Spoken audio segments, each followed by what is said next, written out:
It's happened to all of us.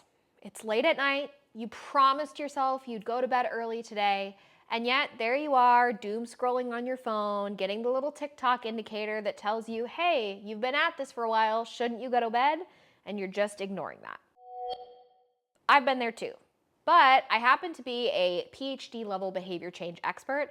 And so in this video, I'm gonna give you 10 of my very favorite tips to put down your phone, stop scrolling, and actually go to bed. Make sure you hit the subscribe button if you're interested in more very actionable personal development tips just like this. And by the way, these are gonna be rapid fire, so make sure to take notes. Tip number 1 is to refocus yourself on when you will scroll rather than when you won't scroll. I get so many people who come to us at Body Brain Alliance seeking change, and one of the changes that they want help with is they want to reduce their social media usage. They want to stop scrolling. They want to get back into their life. Here's the thing. We know from behavior change research that an approach-focused goal, what we're moving towards, is more powerful than an avoidance-focused goal, what we're moving away from. If you are so focused on staying off your phone during the majority of the day, your brain is going to focus on staying off your phone, aka focus on your phone, which is gonna make that even harder. However, instead, what you can do is you can plan specific scroll times throughout your day. For example, I give myself 30 minutes of scroll time in the morning when I'm drinking my coffee, and I give myself another 30 minutes to an hour of scroll time after I'm done working, after I've checked out, zeroed my inbox, all of that. I have a snack and I take some time to scroll. In the middle of the day, when my brain is driving me towards my phone, I can say, hey, I get to scroll, but I get to do it later. And it gives my brain something to look forward to.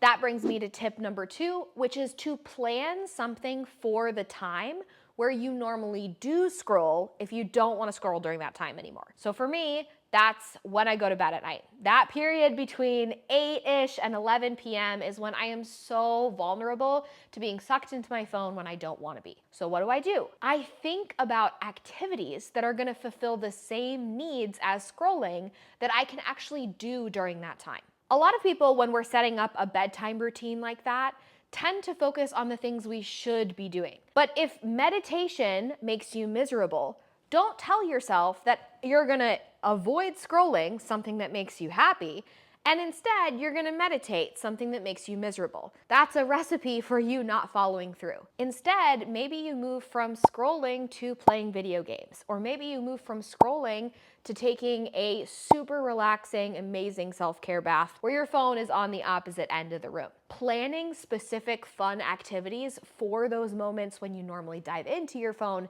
is gonna help you stay away from it. That brings me right into tip number 3, which is to think about why you are so driven to scroll in the first place. Scrolling and being on our phone can have a variety of different needs for us. Maybe you're seeking connection, and when you're on the internet watching other people's lives, you feel connected to others. Maybe you're really worried about work, and in order to stop your brain from going on a roller coaster loop of anxiety, you're distracting yourself with something else. Your plan for what should replace that scrolling, like we talked about in tip number 2, should be based in what need you are actually fulfilling when you're on your phone. If the need is social connection, try calling a friend instead of just watching other people's stories on Instagram. If the purpose of scrolling is to reduce anxiety, try something like coloring that would give you something to do with your hands that's also going to be distracting away from that anxiety in a similar way that your phone was. That's going to lead right into tip number 4, which is to rig your environment for success. Now, a lot of people will tell me, Karin, I can't possibly sleep with my phone across the room. I have to have it right next to me. That's totally fine. But during those evening hours where you're more likely to jump in and be on your phone, can you temporarily put your phone somewhere else? For example, we have a charging base over here in the kitchen, and during those evening hours when I'm going through my bedtime routine, zoom. Okay, you have to lay down though.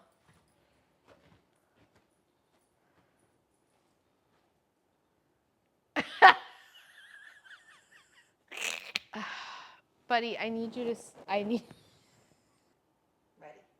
Tip number 4 is to rig your environment for success. During the times that you don't want to be on your phone, I want you to give your phone a home. For example, we have a charging base over in the corner of the kitchen. And during the evening hours where I'm cooking dinner and trying to be present with my family, what I do is I put my phone on that charger. A lot of us don't like to sleep with our phones away from us, and if that's you, that's totally fine. But throughout the day, if there are times that you want to be cell phone free, I highly recommend creating a specific place where you're going to put it.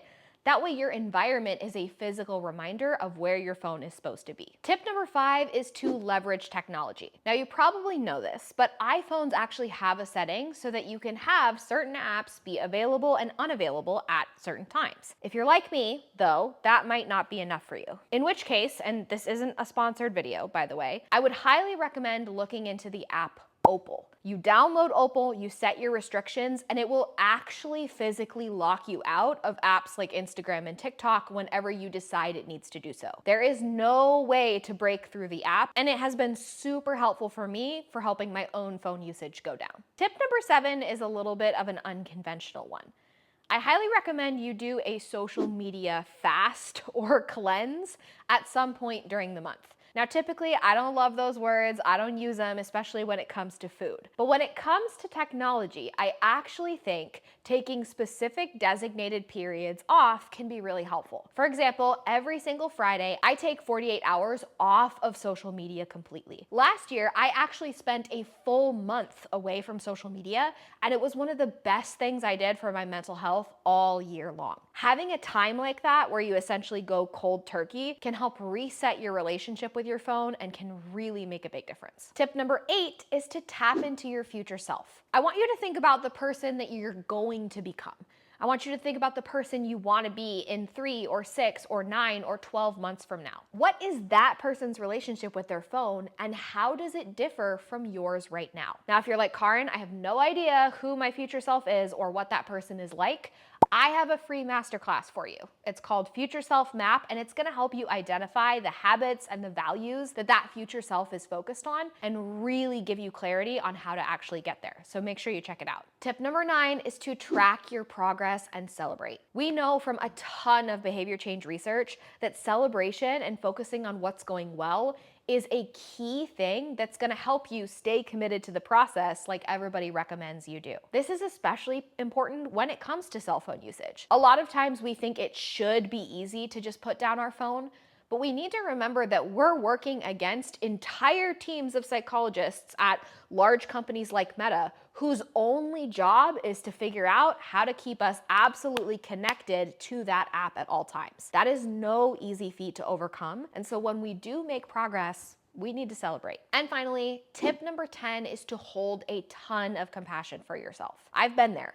Frustrated that I'm spending more time in my life watching other people on social media than actually improving my own. It can be really rough to be in that place. But we need to hold compassion for ourselves. We need to forgive ourselves for the way we've behaved in the past, because having that neutrality and even curiosity about what our phone is doing for us and what we might be able to change is going to be the basis for healthy and sustainable change in the future. If you want reminders about this from a slightly different perspective, definitely check out this video from Coach Jimena, who's got a really great perspective on how to get out of your phone and into your life. Otherwise, I'll see you in the next video.